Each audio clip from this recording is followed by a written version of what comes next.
Here we on, we live. Hello everybody. Awkward hellos. We're live. How we doing? Let's turn the elevator music down a little bit.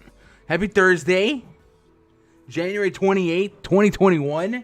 4 games on the docket tonight. Late lock. Already got some news. We know Anthony Davis getting a night off. Ooh. Guys, LeBron James might be in play. What? Crazy night last night. Or maybe it wasn't that crazy. I don't know. Normal amounts of craziness. How's the mic? We good? You guys good? James Harden finally delivering the highest score on the night for the slate. Game did go to overtime. Bradley Beal with another 70 bomb. Rudy Gobert, 29 real points, 20 rebounds. Big game for him. Andre Drummond was a tier 1 for me. You know who else was a tier 1? Jordan Clarkson. He crushed it. The dude had like 20 plus real points by half. It was nuts. Domantas Sabonis, questionable.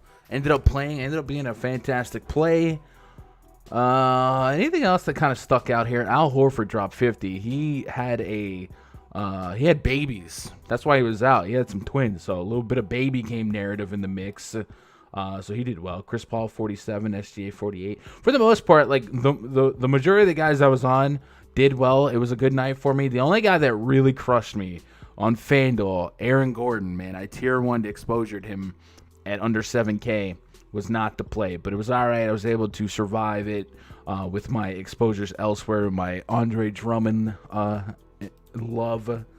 So yeah, hopefully you guys had a good night. Chat, how do we do? You guys let me know. We are live. We do have the live chat going. Sergio, first one in the chat, says gun, I'm all about it. Mopar for life. Quan, rich homie Quan, A Dean, my sneaky plays. Tim Duncan with Manu Ginobili and Tony Parker out. Those were good times. I remember Tony Parker one day was like 3K. And it was just like an error by the sites, and it was just a free square, and we played them. It was fun. Muggsy Poke. Okay, gonna have a flat tire, but I used my last $20 on your green screen. Any help? No refunds on the green screen. Today's green screen in honor of Masa, my hero, Tanaka. Not only no longer with the Yankees, no longer in Major League Baseball. Going back to Cali, Japan. So congrats to him for an amazing career. Would have liked to see him come back, but you know, what are you gonna do? Esco, no Pablo. Casal and Harrell might be the play. All right. I'd like me some. I don't know what's going on here. You guys are. I think we're having a back and forth of who can name more obscure older basketball players. If you guys never played Kyle Singler, then I ain't trying to hear it. What's up, Marv Ski? Andrew Collins. Make sure we don't play that Rod song. Yo, chat. I played you guys the Rod song on the way out last night. And like 10 minutes later, I got a notice from YouTube saying that video just got demonetized because of a copyright infringement. Rod's label, whatever it was, it just smacked me for playing his music. So you try to show some love. And now I'm out the money on the video. It was, what are you going to do? But I didn't get a strike. It was just, it happens. Just got back from the gym. You need to go, man. Oh, no, Jason with the swollenness. Josh, Gobert cross. Yeah, Gobert was huge. The Utah Jazz, man. It is so different getting adjusted to this Utah Jazz team. They are 3-point shooting monsters, and they're doing it at an extremely efficient level. And they're setting some records. I think there's only one team now that has more. Is it consecutive games with 10 or 15 threes? I think it's just the Rockets. So they might be going for history, yeah. Gundy say Drummond was a tier 1 yesterday. He was a tier 1 for me, yes. Remember on the stream I said if Nance was out, I think Drummond against the Pistons, just a massive matchup. And I doubled down on that when Nance was out, and he crushed it. Does this look like this guy knows what the gym is, homie? Man. Shadow, Stefan, who's gonna start? Kuzma. It might be Kuzma, Markieff Morris. We've seen them put both iterations of the that lineup out, so we'll see. Do you give lineups pre-lock, and if so, how do I get them? Start like lineup selling. I think the answer to that is no. I do share my player pool and thoughts on slates up to lock, but I definitely don't want to be categorized as somebody that just gives out lineups, you know? Had Sadale Threat on my fantasy team in the 90s. Yikes. Yo, you guys are killing it. Raj set me up, man. Raj set me up. Raj don't own his music. I don't know. I'm sure the way Raj... when you distribute your music throughout Spotify, wherever you want it out there, it's easier to have like a label that does it for you. So I guess he uses CD Baby, and they got. So I mean, good for him though. It lets him know that his music is protected if it's used out there on a platform like YouTube. But what are you gonna do? Ayton and Gordon, yo, DeAndre Ayton. I didn't have as much as him. As some of the other friends of mine did, because I was so invested in Drummond. And then I had Cody Zeller late. I forgot to mention Cody Zeller. He was super, super cheap in the 3Ks, ended up drawing the start, and was 10X. So Ayton was just in dead man's line, so I didn't have that, you know. But yeah. I mean, if you share your player pool, I'm trying to improve my game. I do share my player pool, Brian. I have a premium subscription that really shares that, but I don't hold back on this stream. Like anything I say on this stream is typically going to be true to where I'm at going into lock, but I do write my tiers up for subscribers. I have a lot of subscribers that are at work right now and they can't watch the stream. So if you do want to get access to my proprietary spreadsheets, my projections, index portal, stuff like that, leading up to lock, I do have my pool, my tier 1s, 2s, 3s at each position for not just FanDuel, but DraftKings as well. And that is like I said, that's a paid perk, but this stream's not about money. Like I'm going to share everything I have. I don't hold anything back. So if you're not trying to throw money to get a player pool, that's fine. We'll be here chopping it up. Like I said, Chad, it is a late lock today. Let me look at Discord and make sure I am solo today. It does look like I'm solo, which is fine.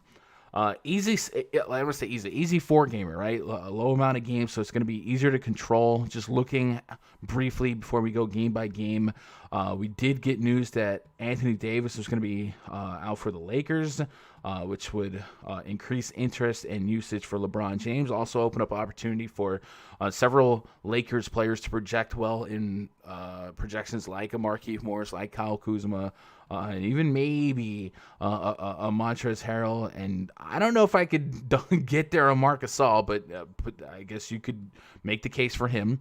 The Miami Heat, I think I saw Jimmy Butler was ruled out again. At least I had him doubtful. I'll double check. Miami Heat's going to be more of the same for them. Golden State at Phoenix. We got news that Devin Booker was going to be out. And in the Portland game, we know Damian Lillard is limping into a game with nobody that started, basically. So him and Enes Kanter will draw decent ownerships. I'm interested to see where the Lillard v. LeBron ownership ends up. A lot of times the field can be overreactive to day of news. So LeBron on a back-to-back against the Pistons versus Lillard fresh-legged against the Rockets. I'm curious to see where the ownership actually drops there. But yeah, that's the slate we're dealing with. Let's go to Fantasy Labs here on Twitter. Every day at 3 p.m., they usually drop a tweet, stuff to watch. We still got LeBron questionable. I feel like we would have had that news. We got Jimmy Butler questionable, Tyler Hero questionable, Duncan Robinson, Dragic, Derek Jones Jr., and Rodney Hood also on the report, but Jones and Hood are probable. And then, yeah, AD out. I had saw an independent source list Butler as unlikely to play, so forgive me if I misspoke on that a minute ago, but we do have Booker out as well. Let me open up side windows here. Make sure I got the depth charts from RotoWorld up. Got the black cherry vanilla bang. And we out here. I've been following you for a bit now. Appreciate your insight. I appreciate that, Brian. He was right about Drummond. Listen to the man. I was right about Drummond, but I was wrong about Aaron Gordon, right? Aaron Gordon was a tier 1 for me on FanDuel, so I'm not always right. LeBron should be out, too, for that scandalous foul on Embiid. Man. I find it strange that they don't rest LeBron. He played every game this year, and they have primetime game against Boston Saturday. It's crazy. Before the season, Frank Vogel said that they would be trying to, maybe load manage LeBron this season. And he's been questionable on every injury report, plays every game, but they haven't rested him yet. So I don't know if LeBron just actually feels like if the season ended today, he might be the MVP. Is he just trying to get that year 18 MVP? And he doesn't want to rest? I don't know. I guess it seems like it's fully his decision at this point. But I also would feel like if LeBron was out, maybe they would announce that when they announced Anthony Davis. So I'm going to assume he's in until further notice. Brian says, any word on Christian Wood? Let me pull up the report on Wood. I have him in at the moment, but it's still early in the day. Questionable. Right ankle has been officially upgraded to probable. So he's on track to play today. So that's the word. All right. Let's do this. Let's get the RunDFS.com NBA VIP spreadsheet going. And let's start chopping up some games here. Chat, I'm solo. Keep me honest. Keep me on my toes.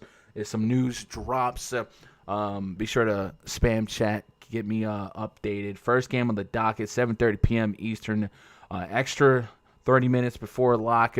Projects 35 for the Blazers. Damian Lillard, Rodney Hood, Derek Jones Jr., Carmelo Anthony, and Enes. They hate us because they ain't us. Cantor taking on John Wall, Victor Oladipo, Jayshawn Tate, PJ Tucker, Christian Wood. 229 total, 5-point spread in favor of the Houston Rockets. Looking at the rest of the slate, this game is by far the highest projected scoring game. So we want to notate that as we get cranked up. And we know Damian Lillard on both sides, very, very lucrative in terms of what his fantasy production is likely to be. Sansa, CJ McCollum, Robert Covington, and Yusuf Nurkic. I think on FanDuel at 9,700 on a 4-game slate. You just start, lineups come preloaded with Damian Lillard, right? You open up enter contest, and boom, Damian Lillard should just already be in your lineup. Looking at the rest of this pool for point guard, yes, obviously you could always make a case for Steph Curry, Chris Paul without Devin Booker, sure, but I just think you're getting 50 fantasy points more often than you're not from Lillard here, and you'll take that to the bank all day long, all day strong in the absence of everyone. 45 against OKC, night 2 of a back-to-back, but prior to that, I mean, almost double-double with assist there. So will be likely a tier 1 for me on this site or on this slate, meaning I want more Damian Lillard on FanDuel at my point guard than any other player. And then Enes Kanter, third highest price center. DeMarcus Cousins at 8K is completely unplayable with Christian Wood in. DeAndre Ayton definitely has a case against the Golden State front court. Maybe a little bit of skittish.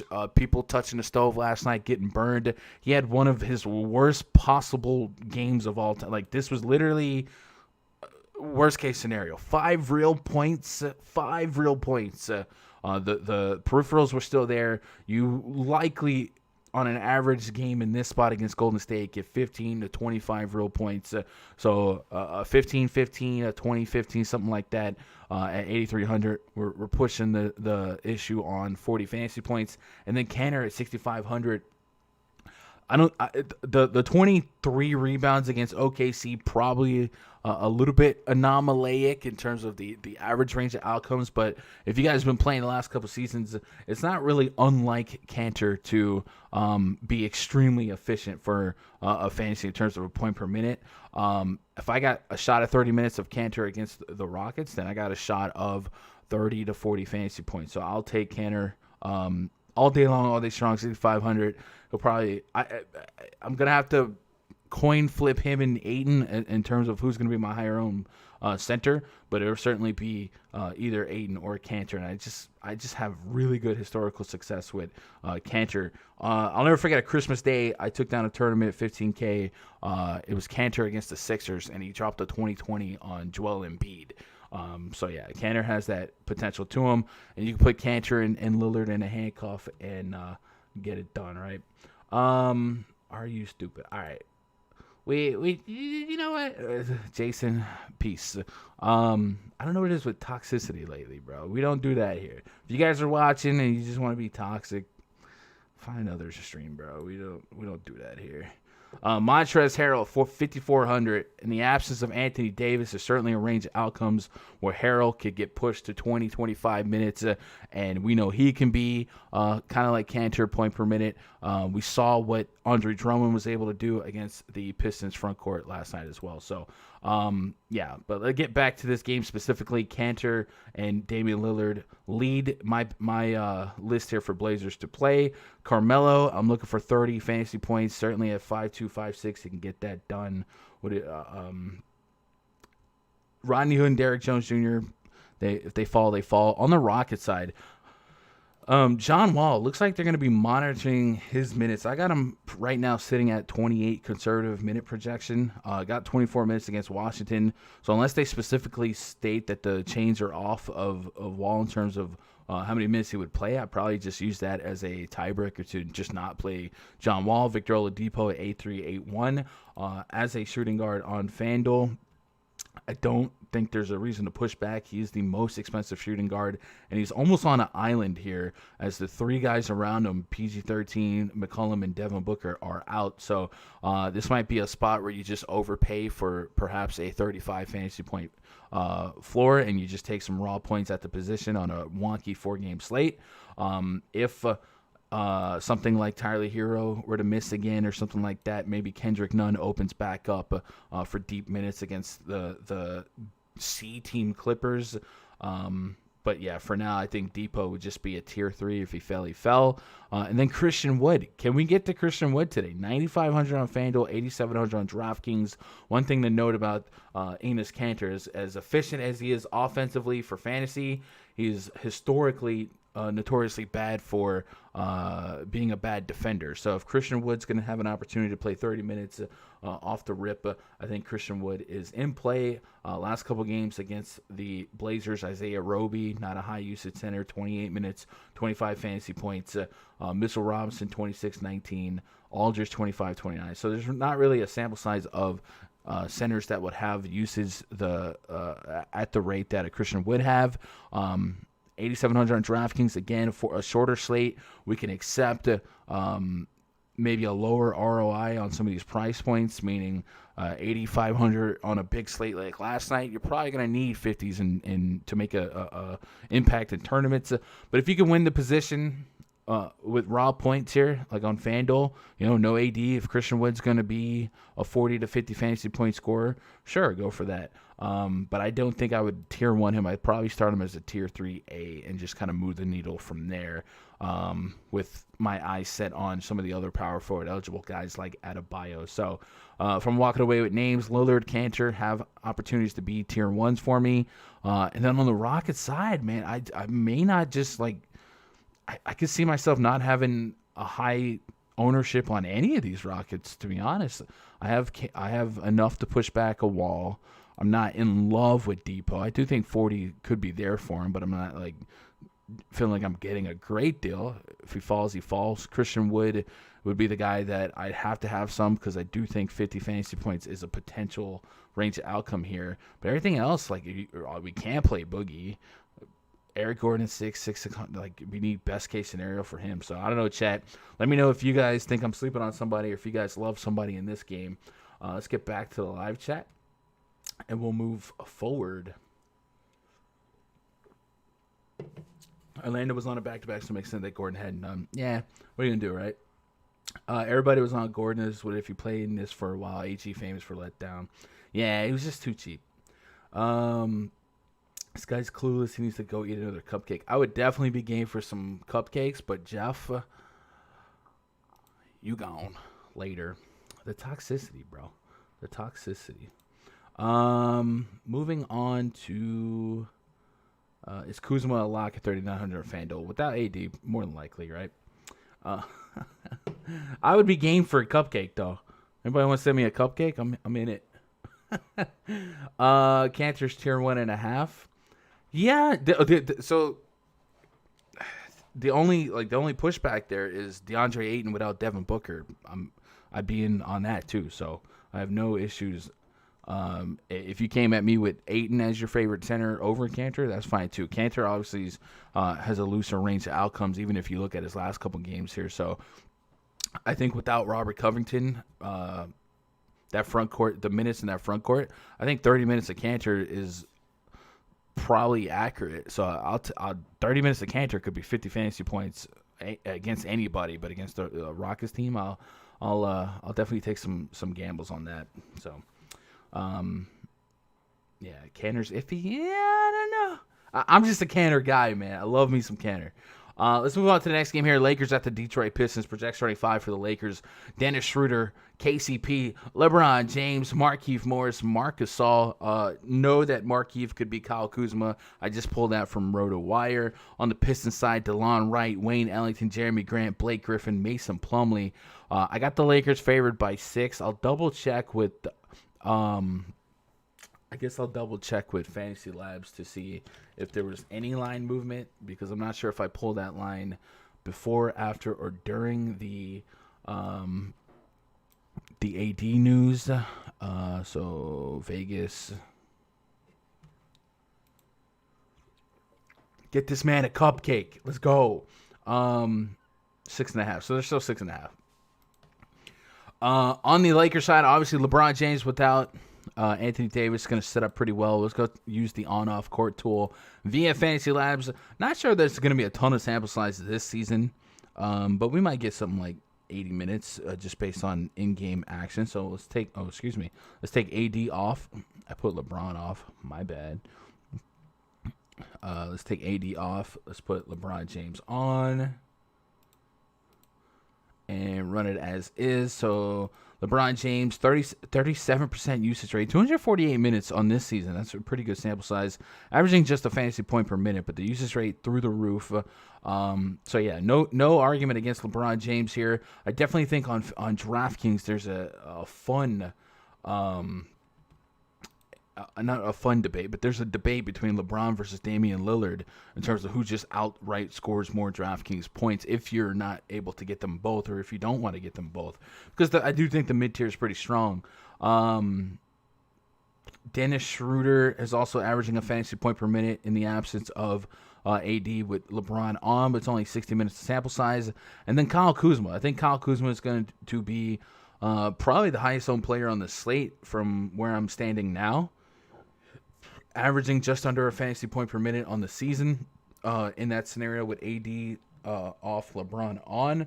And I think Kuzma at 3,900 on FanDuel just feels like even if AD was in, you might have had some shares of that. And if we push his 15, 20 minutes to 25 minutes, you just really don't see a lot of ways that this absolutely cripples you. I think if he draws a start, people would be even higher on Kuzma, but I also feel like if you saw Markieff Morris as the starting power forward and not Kyle Kuzma, I wouldn't give up on Kuzma. That might actually help Kuzma. Might get a little less overlap with LeBron James and a little bit more usage. So Kuzma definitely projects extremely well. And then Montrezl Harrell, I think on DraftKings, I'd get to Montrezl a little bit more.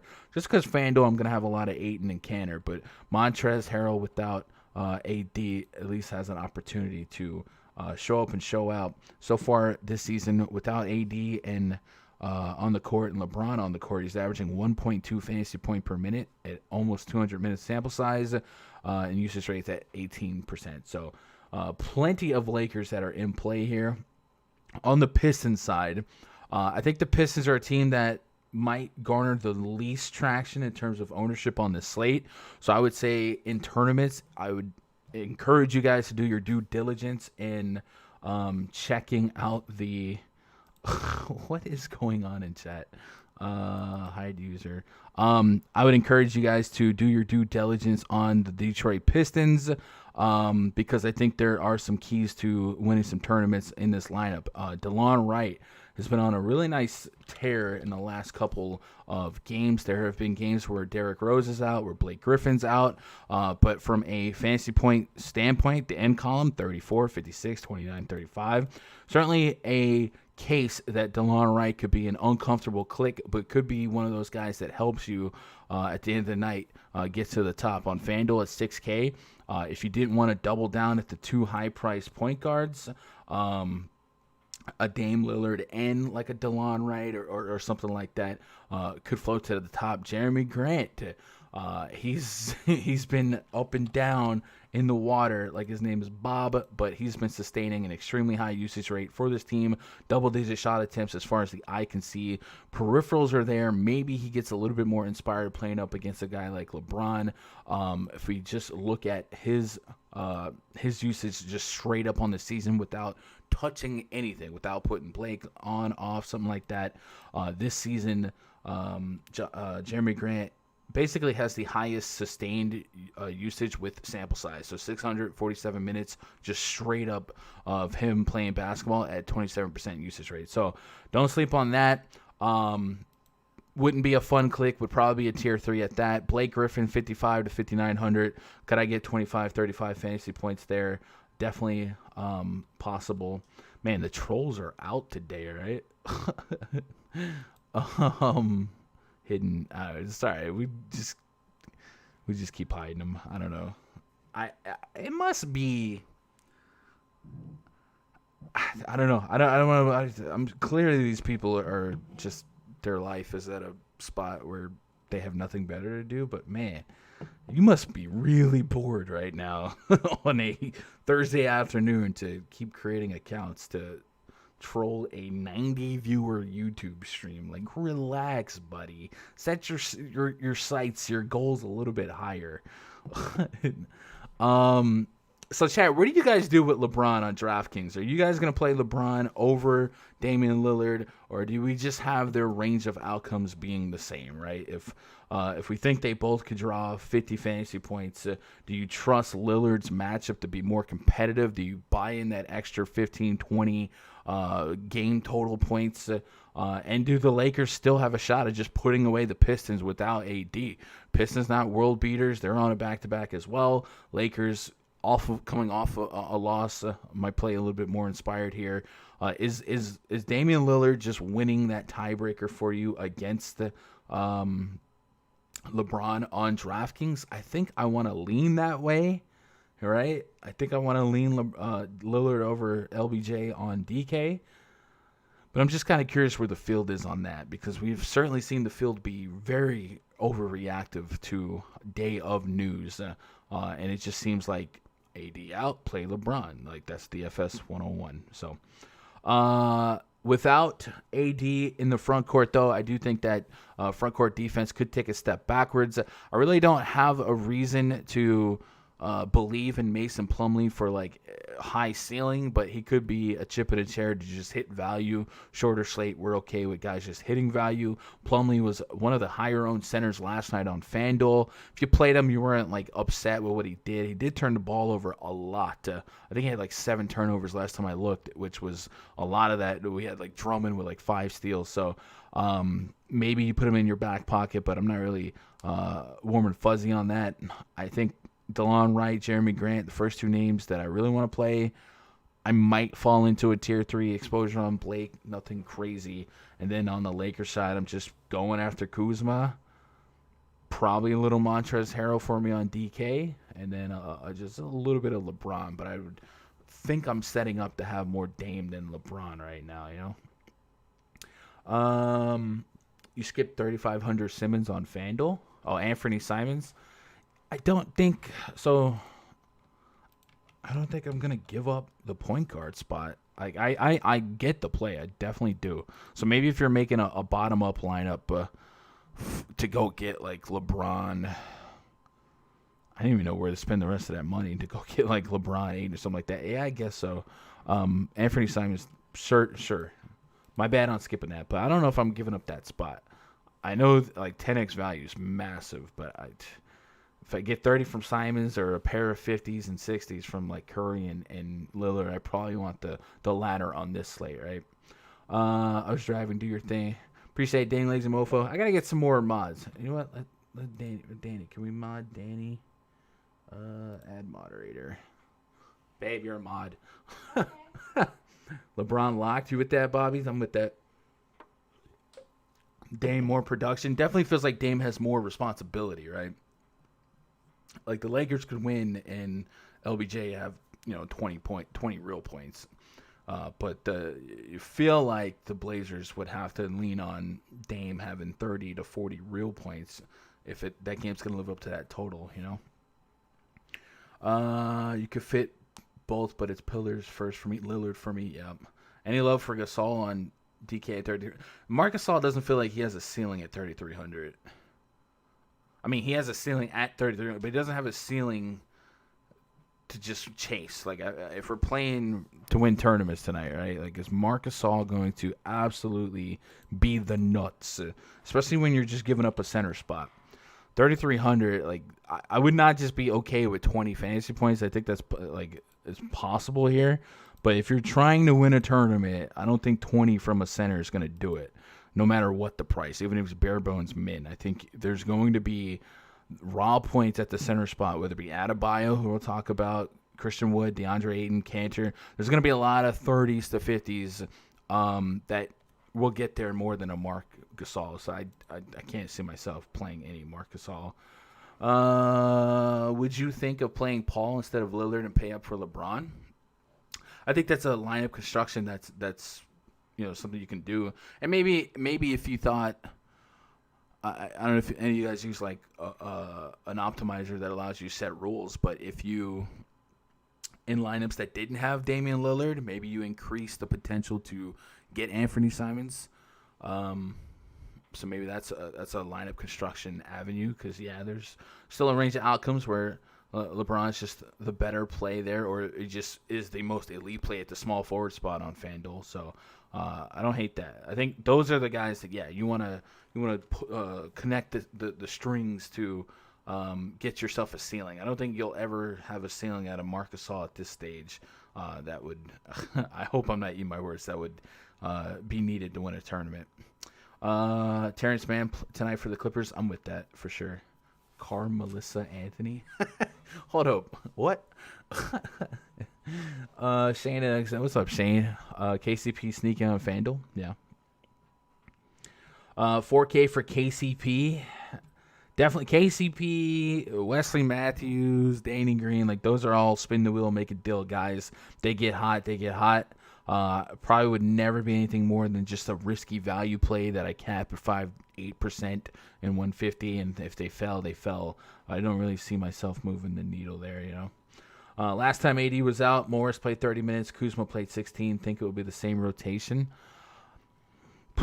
I want to put some substance to that before anything. So let's go to StatMuse. I think, like, what I mean is it could have been a blowout, could have been foul trouble, DKP by game log without Anthony Davis. Let's go last 5 games. It seems like you wouldn't want, so 17 minutes against it was against the Bulls, 1 foul. It was on January 8th. So let's go to Popcorn Machine and January 8th. And find the Lakers and the Bulls.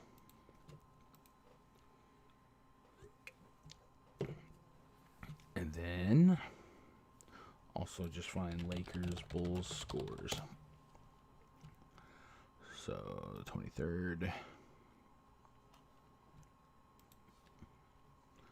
Actually, you know what? It's a cool thing we could do is we can come up here and move this to the 8th as well. And just pull up the box score from that game as well. So it was a 2-point game? Why did Kuzma get injured that game? Was there any underlying reason why Kuzma in that game got 17 minutes?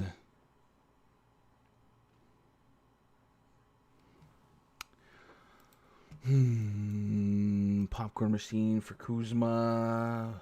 Played first half, played third quarter, and a little bit of fourth quarter. With 0 stats accrued there except a turnover. Interesting. And it's the Bulls at that? Yeah, I don't know. Maybe Markieff over Kuzma, and Kuzma might be the highest owned trap play of the day. That's a very interesting. I'm glad you brought that up. I'm going to have to really dig into this. Because it certainly seems like circumstantially it's the same today as it was that game.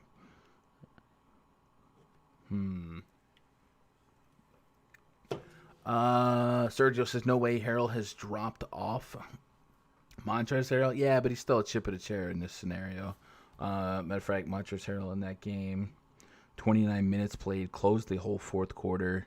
Looks like he did he had 37 points that game, so if he's going to get 37 as a dropped-off player without AD, it's the Bulls, but the Pistons are pretty weak too, so that's something to watch, man. Pete, or was that Pete? Who brought that up? Josh Jennings. That's pretty sharp, man.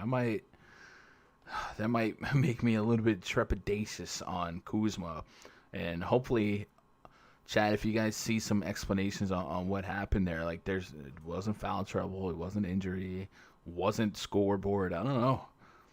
That's interesting. So I guess if Markieff starts, maybe Kuzma is somebody I would push back on. And we'll see what Kuzma's ownership is. Kuzma's the kind of guy, if his shot doesn't fall, is useless. Yeah. All right, let's move on to the next game. Miami Heat hosting the Los Angeles Clippers. Projects 35 for the Clippers. Reggie Jackson, Terrence Mann, Luke Kennard, Nick Batum, Serge Ibaka taking on Tyler Hero, Duncan Robinson, KZ Okpala, maybe, Kelly Olynyk, and Bam Adebayo. This Heat lineup is subject to change. This Clippers lineup is with another chance without George and Leonard for these backup Clippers to kind of show up and show out. I want to start off with the Miami Heat injury news and notes because it's thick. First of all, Tyler Hero, neck spasms, listed as questionable. He has missed the last 7 games. Goran Dragic missed last night with a left groin strain, is still listed as questionable. Kendrick Nunn benefits if those two are out. Duncan Robinson officially has a Q tag on him with a left quad contusion. Jimmy Butler is listed as questionable due to health and safety protocols. He has not appeared in the game since January 9th, so the Heat will likely have a minutes restriction in place whenever he is cleared to return. So keep an eye on that. Myers Leonard, left shoulder strain, has been ruled out of this game. Mo Harkless, left thigh contusion, has been ruled out. Chris Silva, left hip flexor, has been ruled out. And yeah, I think this game and probably a lot of my lineups would be really, really influenced by the final decisions and inactives and actives for the Miami Heat. So if Tyler Hero continued to miss, if Jimmy Butler continued to miss, and Dragic wasn't able to go, Kendrick Nunn, 62.59, he's right there at that aforementioned DeLon Wright price point, where I'd probably just re-roll here against the Clippers that are not, Patrick Beverley, like the 3 best defenders for the Clippers out, right? So I would probably re-roll there with Kendrick Nunn. Bam Adebayo is in an elite spot at 9,200 to likely lead this team in usage. I'm curious to see, what do we do here? This on-off court tool for the Heat would just be nuts. But let's try it. Let's take off, what do we even, Dragic, Hero, Butler. I guess there's only 3 that really matter. We'll take them off. We'll put Adebayo on. Kendrick Nunn, by the way, with those 3 guys off, just had a flat 28% usage. But Adebayo's at 30%. Kendrick Nunn's at 27%. Minutes are under 100 minute sample size, so nothing to push there. But Miami Heat's injury news is going to be very key to the slate. That game's 30 minutes after slate locks, so hopefully we'll have that news before slate locks, but we'll have to have some quick reaction to the the inactives and actives, but it seems likely that Bam Adebayo, regardless, would be somebody I would be interested in at 9,200. And if Hero and Dragic were out, Kendrick Nunn borderline a tier 1, perhaps. Reggie Jackson on the Clippers side at 5K on FanDuel. Yes. I don't know why FanDuel didn't react to what Reggie did last slate, because on the last slate, I'll be honest, Reggie was pushing 8K on DraftKings, and I was just like, Reggie's not an 8K player, but he played 39 minutes and dropped near 50. I mean, Reggie Jackson and Damian Lillard is probably where the field starts, the point guard spot on FanDuel. It's a 2K price discrepancy between FanDuel and DraftKings. So Reggie's just, give me all the Reggie. 7K on DraftKings, you can make you can start a debate on whether or not you want that to be a tier 1 exposure. But if those type of minutes are coming to Reggie, we've really never seen him play these type of minutes, whether it be OKC or Detroit or wherever. You getting these type of minutes and that uptick in usage. Yeah, Reggie's almost a free square at that point, which is another case against Anthony Simons, right? Like Simons, it seems like he could be 9-10x, but that 30 just may not be the nuts if we're getting higher raw points on a short slate, to where it just all balances out to where those raw points are more lucrative, and you need that for tournament equity over a 3K guy hitting 30. So at least on FanDuel. On DK, I play some Simons. I got really burnt by Nick Batum last slate. I thought Nick Batum, without Kawhi, without PG, Beverly, we could see a little bit more than what we saw in terms of fantasy production. I'm curious to see how, with a game of sample size, how that kind of shook out in terms of official numbers. So let's take Kawhi off, let's take Paul George off, and let's take Beverly off.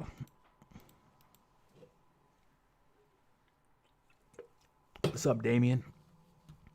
29% usage on Lou Will. 27% there on 32 minutes for Ibaka. So it's hardly any sample size. Reggie Jackson, the point per minute guy here. So there's really nothing to go off of. But what we do see is Nick Batum at the very bottom here at a 12% usage rate with a half fantasy point per minute, but just 34 minutes of sample size. So that's how that one went. It would be flop lag, my luck for him to pop off today. I got him at 33 minutes projected. It's about 5x value on FanDuel, a little less on DK, so I'm not going to push the issue there. But Terrence Mann, Reggie Jackson, and Serge Ibaka are probably the first three names I want to go after. And everyone else is just kind of supplementary. You want to believe in Lou Williams, right? Any of us that have been playing the last couple of years, we want to believe in Lou Williams. But, man, has it just not been happening. And I don't know if it's coming. But maybe we just throw him in as a tier 3. And if he falls, he falls. I don't want to start guessing ifs, ands, or buts on the Heat here. But I think we all can agree that if this Heat team looks more like the Heat team of the last week, Kendrick Nunn and Bam Adebayo are probably the top two options for me. And then maybe you could dig a little bit deeper once we did get, like if Hero is in, 7,400 for Hero, I probably don't do that. I'd probably just rather play 7K for Reggie Jackson. And that might be a mistake because Reggie Jackson defensively could be a liability, right? Chat, what are you guys doing on this one? Mike Gray, this slate is trash. That's all I have. We haven't had like just really fun pure slates pre-flop in a while.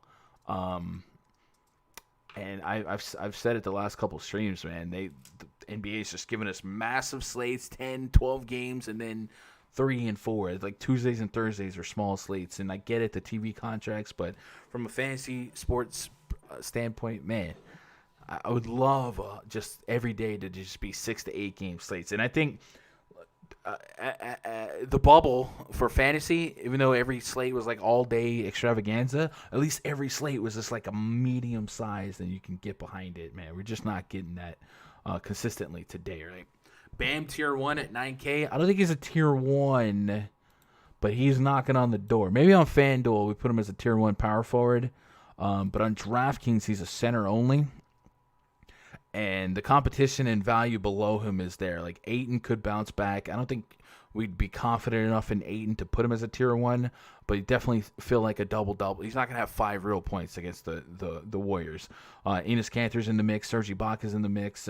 I would probably be less enticed with Ibaka just considering the matchup against Bam Adebayo is a little bit tougher, but Montrezl Harrell. So it's hard. I may not have a tier 1 center on DraftKings when it's all said and done, but certainly feels like one of the highest floor plays on the slate if Butler is officially out. It seems like there's at least a chance Butler could play, even if it's on a minute restriction. And if we get 25 minutes of Butler, that might be enough to kill Adebayo's floor and ceiling.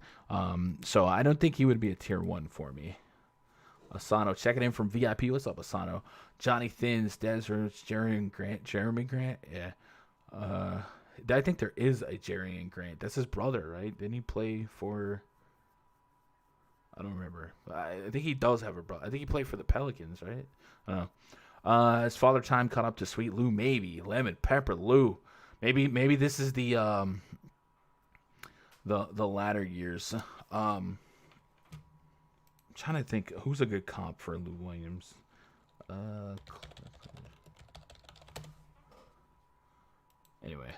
Anyway, best center play on the slate in my opinion, depending on the site. I do like I like Kanter quite a bit.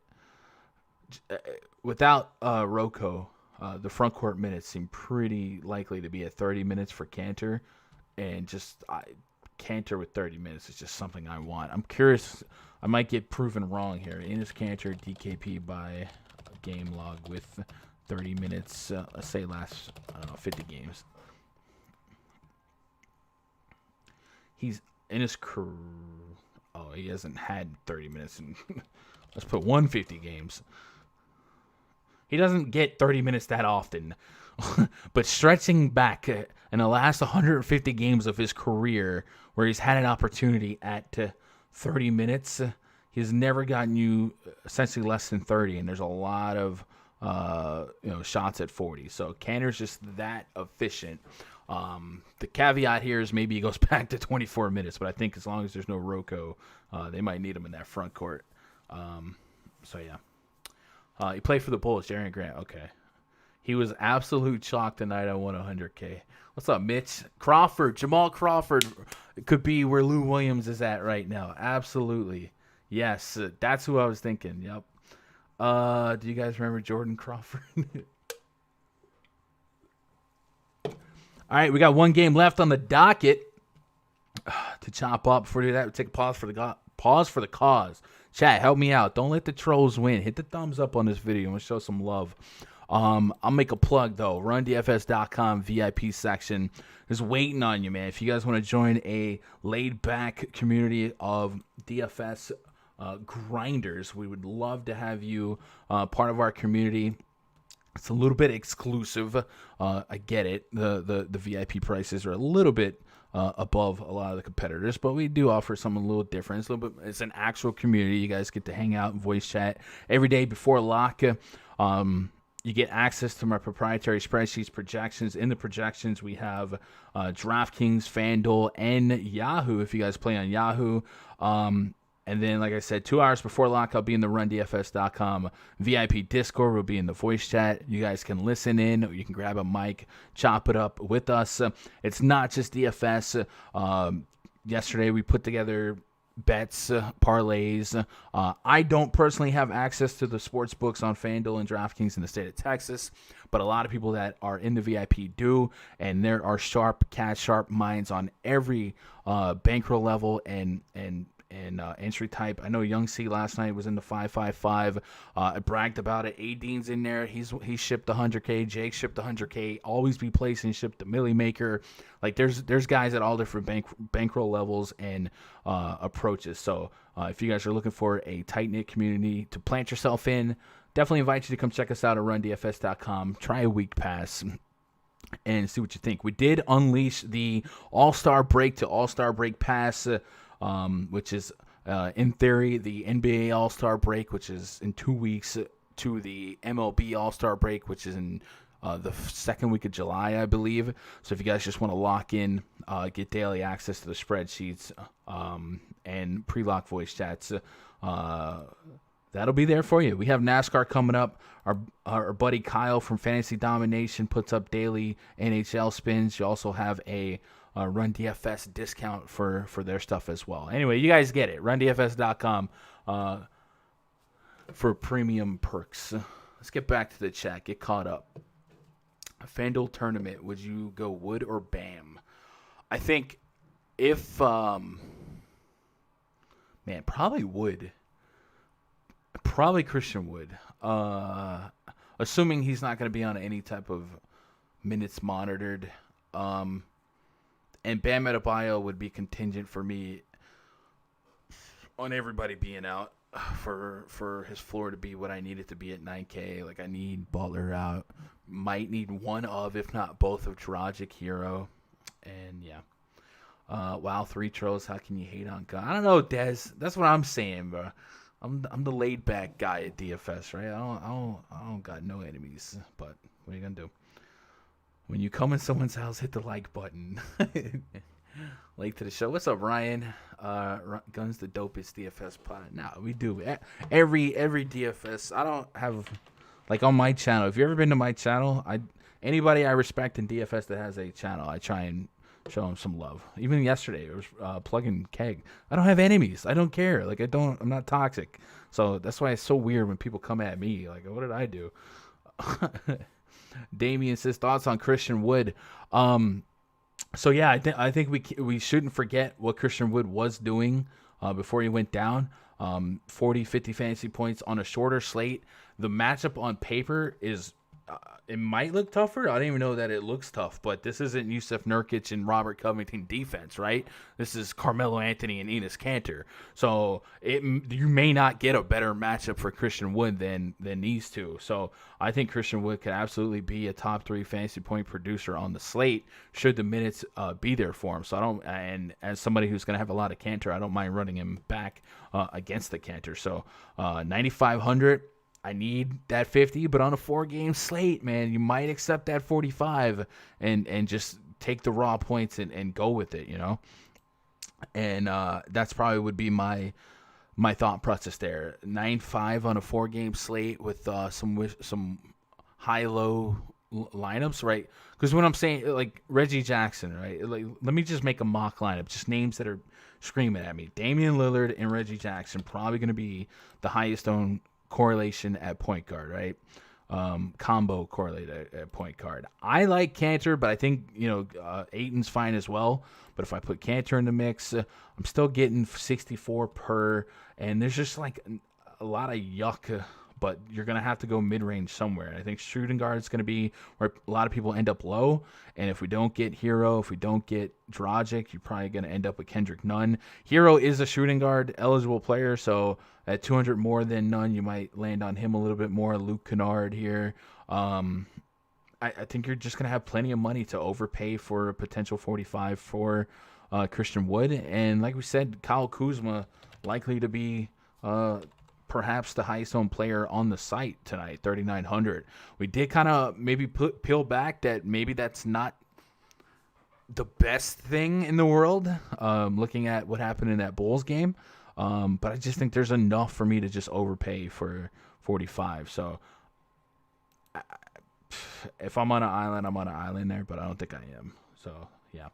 Gonna be a Huckleberry and block these trolls for you. It is what it is. What's up, Slow-Mo?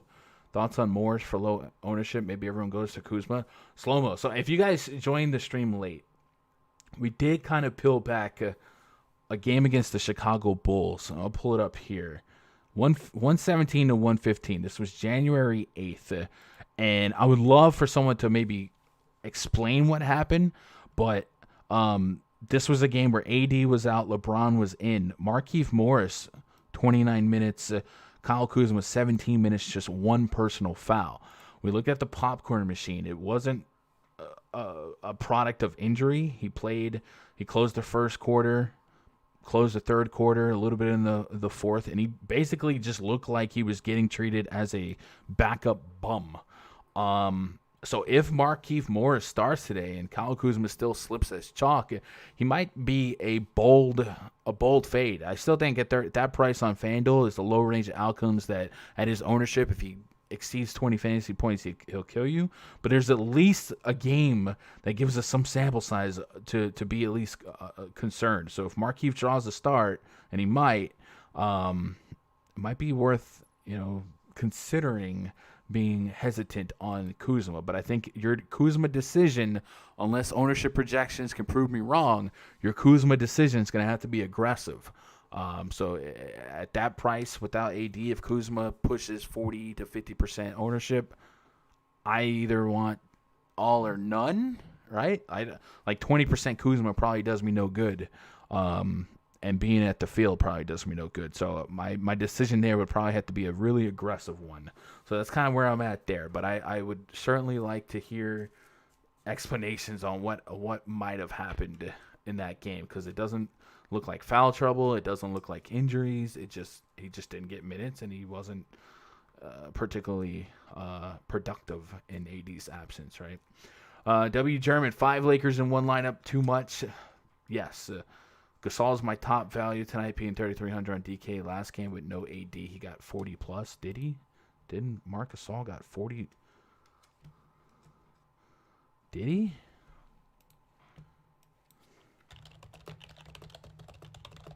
Anthony Davis last 5 games,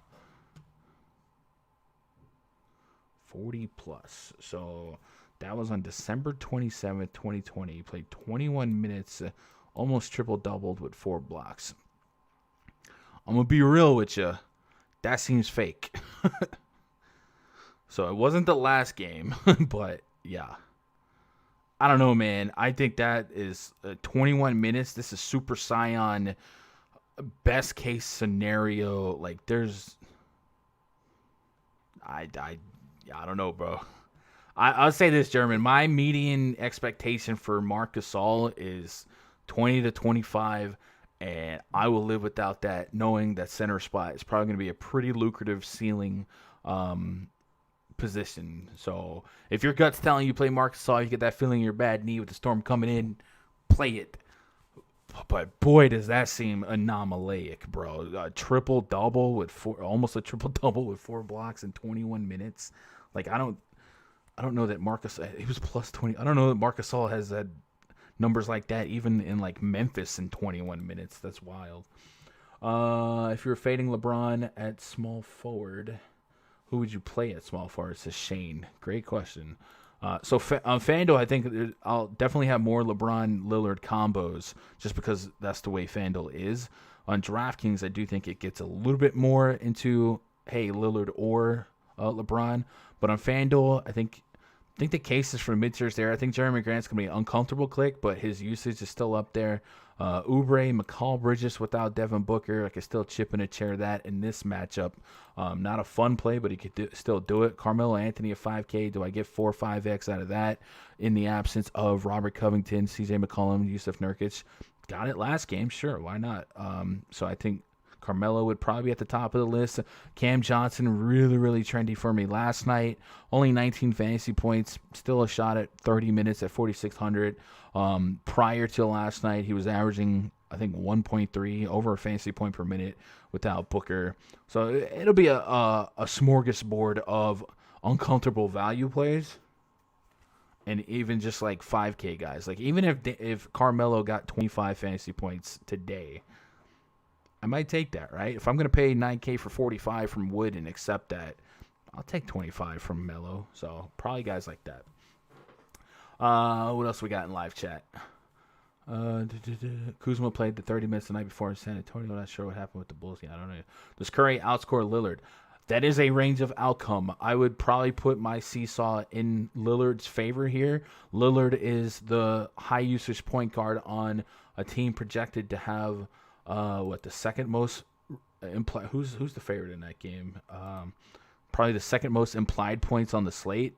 So I probably seesaw that with Curry being on a back-to-back against a tougher defensive matchup, and Chris Paul. Obviously, Curry's matchup proof, but my seesaw is going to Lillard over Curry, but I'll have some probably tier 3 exposure to Curry just because I'm going to have so much Lillard and Reggie Jackson. Morris played 13 minutes versus San Antonio. Was AD out that game? Kuzma is from Flint, Michigan. Ooh. Sometimes Kuzma just throws a bunch of bricks. Yep. What up, Self? What's up, Gun? Good value play tonight on FanDuel for single tournament play today. A good value play. I don't know if you're looking for a definite price range, but I think Reggie Jackson seems like he could be the best raw point value play. Like Reggie Jackson could drop 40 at 5K. This is a misprice. Reggie Jackson should not be 5K, considering the scenario with all those guys out. So probably Reggie Jackson. Man, gun can type. Yeah, I'm definitely probably the fastest typer in DFS. So there's my flex. Thanks, Gun. Maybe a little less Gasol, but I use him about 40% on FanDuel. You want 40% Marc Gasol on FanDuel, bro? Oh, that's a lot. Do you expect Marc Gasol to be that high owned that you feel like 40% is the leverage you need on the field? I don't. I definitely want to push off. If you're on Marc Gasol, be on Marc Gasol. But man, that's a lot of Marc Gasol. Holy. Cat was out that game too, so they didn't really have much download to compete. That was just such a high. I don't want to talk. I'm not here to talk anyone off of who they're on though. What do you think about CP3? So Chris Paul might be in no man's land for me, just because I'll want more Lillard and Reggie. But last night you saw Chris Paul without Devin Booker. Certainly a guy that can give you 40 fantasy points. He'll take 40 at 7,400, sure. 30 real points last night. I don't expect many of those games from Chris Paul, but he did it last night. So certainly wouldn't push back if you like Chris Paul and Chris Paul opens up like a LeBron over Dame or something like that. Go for it. I'm not. Yeah, it makes sense. Like that to me, that makes more sense than Marc Gasol. Kuzma averages 16 points per game at Detroit for his career. All right. Josh Anderson, not sure if I missed this, but Wood on minutes restriction, and will he play alongside Cousins? Is that a declarative statement or a question? I don't know if Wood is on a minutes restriction, but the fact that they've been monitoring John Wall's minutes seems like they're at least cautious with their guys, and Christian Wood's somebody they should be overly cautious with, so there would be a strong reason to believe that they would be watching Woods minutes. Will he play alongside with DeMarcus Cousins? Maybe, but I doubt it. I think PJ Tucker probably gets most of the minutes at power forward, and Boogie would spell Wood and vice versa. And I also would have to anticipate Boogie's minutes to take a decent step backwards prior to this stretch where Wood was out. And we're talking 15, 18 minutes of Boogie. Maybe you got Boogie stretched out now to be a 25-minute backup. Maybe there is a case to go Twin Towers here with some Wood and Boogie here, but I don't know that that's their plan here since they don't have to play big against the Blazers front court, right? And Tony says, aren't the Pistons a long defensive team? Not a spot I would attack myself. The Pistons? No, Pistons you can absolutely attack. Last night, Andre Drummond, case in point, but if we look at the team metrics chart in the RunDFS.com VIP spreadsheet, the Detroit Pistons are allowing the most blocks per game in the league. Points in the paint and allowed are just kind of mediocre, medium of the pack. I don't know. Defensively, the Pistons don't really scare me. Like, I can't really look at this team and be like, yeah, stay away from that guy. So I wouldn't.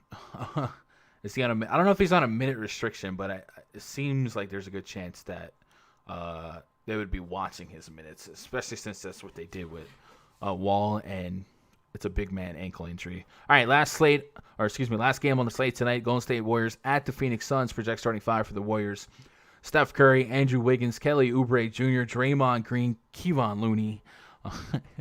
Kevin Looney taking on Chris Paul, Mikal Bridges, Jay Crowder, Cameron Johnson, and DeAndre Ayton. We got a 220 total, 1.5 point spread in favor of the Phoenix Suns. Devin Booker going to be out again for the Suns here. Last night we saw some anomalic production, both good and bad. One thing we just talked about how Chris Paul put over 30 real points on the board last night. Let me pull up last night's what is today, the 28th, so it would be the 27th. Let's pull up last night's game log or box score rather. And I would say, I know that pace is a lot lower. Phoenix put up 97 real points. Chris Paul putting up 32 real points is probably correlated with DeAndre Ayton putting up 5 real points.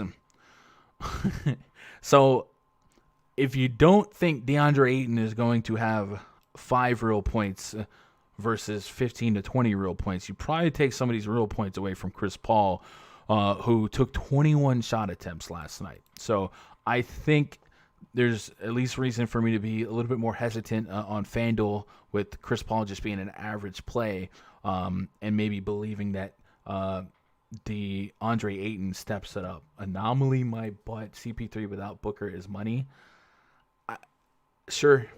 30. You don't think 21 shot attempts, 30 real points is a little bit anomalic?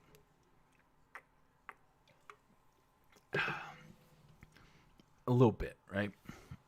Let me finish. And then Cam Johnson, I think, was one of the more trendy plays, usage and fantasy point per minute up until that moment, up until that game, was pointing towards him. But Jay Crowder actually stepped up and was probably the best play on the team, points per dollar. So do we double down on Jay Crowder here tonight, going against this front court, and Cam Johnson maybe matches up with Draymond a little bit more? I think that's probably something I'd lean on. Just the veteran guy here to kind of help this team out and scrap a little bit more against a high pace spot. I do think there's going to be some differences in this game tonight in terms of expectation versus last night. So if we sort if we go to the team metrics tab in the RunDFS.com NBA VIP spreadsheet, we'll see that the Phoenix Suns have the second slowest pace in basketball, and OKC is above league average. This game will be even faster than what OKC brought to the table. Golden State's running the third fastest pace in basketball, so maybe a couple extra possessions here for the Phoenix Suns, and maybe they break the 100 real point threshold. So maybe CP3 still has some room to score 25 to 35 real points, but I still don't put the Suns at scoring 120, 130, anything like that. It's a 220 total, Phoenix. So they got them at 110. So if we put them at 110 points, I don't know. Is there enough real points there for Chris Paul at 8K on DraftKings? I think 40 fantasy points is still there, right? I think double-double's there. But, man, I don't know, Chronic. I don't know if I'm a Mormon fuzzy there, because that's going to – like, Chris Paul is no man's land, man. You put Chris Paul in the mix, it kind of – pulls you away from some Dame, some Lillard, some Curry. Like if you're trying to go high-low, and even Reggie Jackson for 1,000 less has a case. He really does. So I don't know, man. Chris Paul just might be the odd man out, and I might eat that tonight. Like I have him projected to be a fine play, 40-plus fantasy points. So even my projections thinks he's rock solid. But oh man, I don't know if it's just for some reason I'm not trusting it. Right? Double OT game. CP3 had 46 in regulation. Yeah. Game 4, CP3 without Booker, he still put up good numbers even though it was double OT. I'm definitely – I don't want to push back on the play of Chris Paul. I just think I might get phased out. Like if I had to prioritize – and I'm thinking more of with the FanDuel brain right now, because that's where I've been playing a little bit more. Damian Lillard and Reggie Jackson just seem like I'm not going to not be there. And Chris Paul just might have to get the axe from me, man. I don't know. I'm not pushing back, but I'm not super high on. I might tier 3 Chris Paul here. DeAndre Ayton, I think, is the one that we have to do some thinking on. 8,300 for Ayton, 7,800 on DraftKings. If we pull up really anything, right? 5 real points for DeAndre Ayton is just so not normal. This is ridiculous. 5 real points. Um, if we expect him to benefit long term without Devin Booker, 25 real points potentially. A very soft matchup against this Warriors front court. I think if we go to that team DVP chart and RunDFS.com VIP spreadsheet, Golden State is a top 8 matchup. No reason for me to be, what the heck is that? Off of that. So yeah, I'm probably gonna have more Ayton than Chris Paul. I still think I'm prioritizing. I don't know about prioritizing. I might have more Cantor than Ayton, but I'm trusting and believing for a bounce back here on Ayton. Just seems very likely. What are the last 5 centers against Golden State? Naz Reid had 44 and a quarter DKP last night in 28 minutes. Naz Reid had 30 and 25 the game before. Rudy Gobert 35 and 25 minutes, so well over a point per minute. Mitchell Robinson 35 and 28.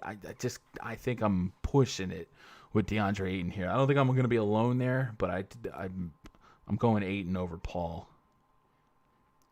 Even on DK, I'd rather get LeBron with Lillard than CP3. That's kind of where I'm at, Sway. I'm not pushing back on Chris Paul being a logistical play without Devin Booker here, but I just think he might just dead man land it for me. Steph Curry, he's another guy that 9,800, 9,700, he might fall through the cracks just because of Dame Dollar, LeBron James, guys like that. So just know that he could have a similar range of outcomes as Damian Lillard, but I think all the check marks are pushing me towards Lillard. Higher total, better pace, better matchup. The Suns defensively have been really, really strong.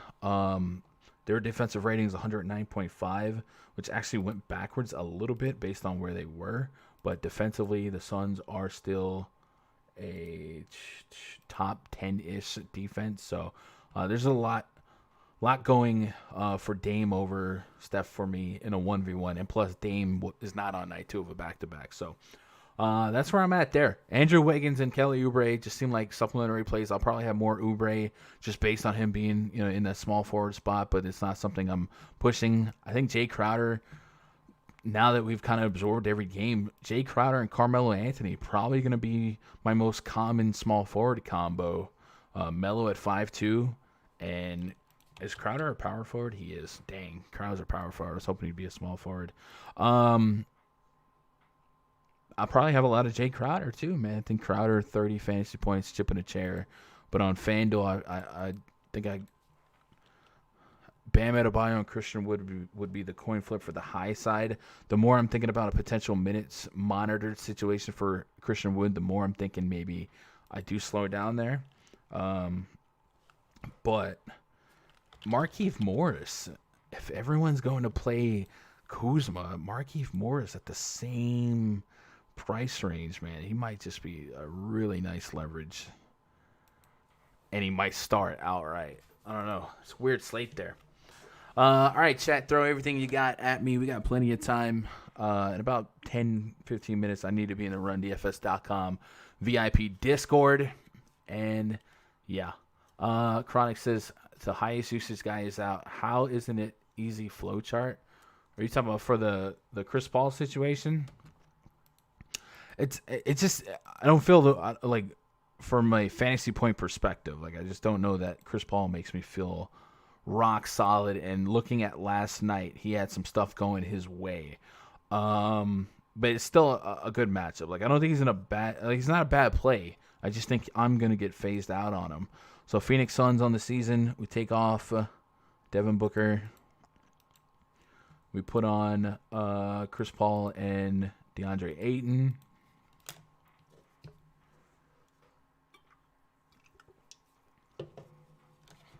Chris Paul, 26% usage rate, 1.1 fantasy point per minute. Cam Johnson still at 1.2 fantasy points per minute. Where was that last night? 137 minutes of sample size. And then if we take off, I don't know. Chronic, I think you're taking it too serious. Like no one's saying Chris Paul's a bad player. We're just saying he might fall through the cracks with just an average 40 fantasy point game. And if you play him, you're happy. If you fade him, you're like knowing that was a range of outcome. If he drops 50 or 60, then we're in trouble. But yeah. CP3 has a floor of 40. He gets assists and rebounds. Lillard put up 50 on FanDuel. The difference in price is big. I agree.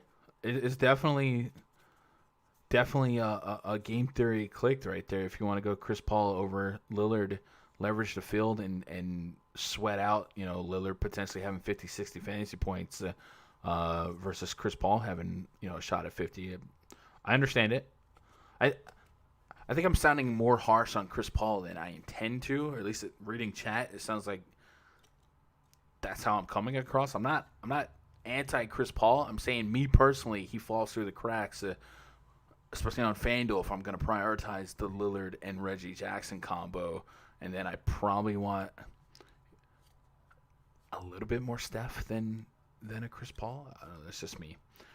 Des says, do you like Curry over Chris Paul? Points per dollar. I mean, Chris Paul sounds rock solid, but man, oh man, I would still say Curry's ceiling's a little bit higher. Ayton over Cantor FanDuel tournament. I think if you're asking if you can do that. Yeah, I don't think there's anything wrong with that. I think Ayton and Cantor is going to be my biggest question mark. I might 50-50 them both and just hope for the best. Although I do have just kind of hankering for wanting to get a little Montrezl Harrell without Anthony Davis, because I feel like there's a range of outcome where Harrell benefits for 30-plus fantasy points. Glad people want to pay up for Lillard Paul ownership, fellas. Is the difference for you need to take down a tournament? Yeah, Chris Paul could be the nuts, man. It could be the keys. Definitely am not anti that. Teams are doubling Curry, and he's struggling with no Clay. Suns will definitely play him tough. Go with Dame. Yeah, Dame over Clay for me for sure, or over Curry for sure. But I still think Curry can get there. Paul is always motivated when he plays Curry too. Yep, I'm going with Terrence Mann. I love Terrence Mann. I played Terrence Mann the other night. He won Jake $100K last day of the regular season last year. Des says Houston did Melo dirty, a little revenge game. Man, Houston's in it. It's chronic. Pete, I think we're going to play the Morris twins in a line. Thoughts on Blake Griffin if Kuzma ends up guarding him? Dude, we've seen Blake in just really good spots all year. I've been comping Blake to LaMarcus Aldridge lately. Slate to slate. We're getting really nice prices on what we know Blake Griffin could be. And we're just getting meh results, right? Jeremy Grant's leading the team in usage. Dillon Wright's waking up. Certainly Blake Griffin can still come out here with, these 34s, these 38s. But we just have to get a little bit. If you just take off the name Blake Griffin and you're seeing this fantasy point production and the usage, you're not getting that excited. So Blake might be tier 3 exposures. It really doesn't matter who's guarding him. It's just what's his role in this offense.